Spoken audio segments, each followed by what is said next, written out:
I'm thinking that if you found this video, you've tried all the other 40-volt brushless Ryobi mower videos about why it won't start. So you've made sure that the battery is charged, you've made sure that the safety clip is in, you've made sure that the handles are fully extended because there is a switch inside here that will prevent it from starting. You've also made sure that the bail is all the way down, and then you push the button and you make sure that and you find out that it still doesn't start. And then you found my video, hopefully.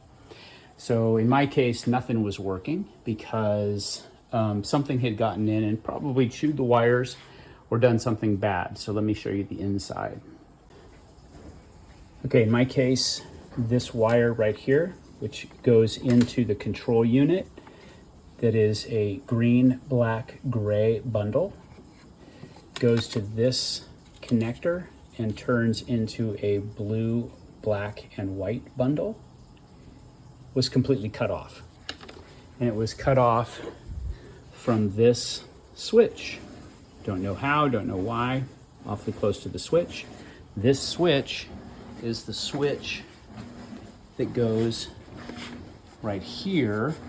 That is the magnetic interrupter switch for the grass bale or the plug or the bag. So without that switch, the mower won't start. And so whatever cut or broke this and resulted in no signal and it being it not starting. So I ordered a new one of these switches, but I still had to mow my lawn. So let me show you what you can do. Do not do this unless you understand that you are disabling the safety feature on the bag. So make sure that you have the plug in when you run. But what it needs is it needs continuity for the white and black wire. So you can bind the black and white wire together, and then you can make that a temporary fix.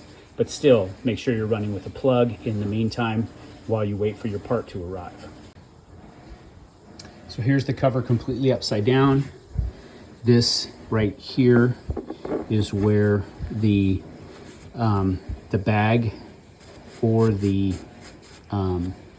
bail on the plug go. This is the inside of the cover. And so this is going to go on here. This is going to go on here like this. And that's it. That's your fix. So I'll put that screw in and then I'll show you where it connects in just a sec. So this is it reinstalled. I just connected that clip and the switch is in there. So this is where our switch is, right here. Of course, underneath the cover, it's that U shape that's underneath there. So this is the bail on the plug. And so if I have it out and I lower the bail and I push the button, nothing happens. If I seat this,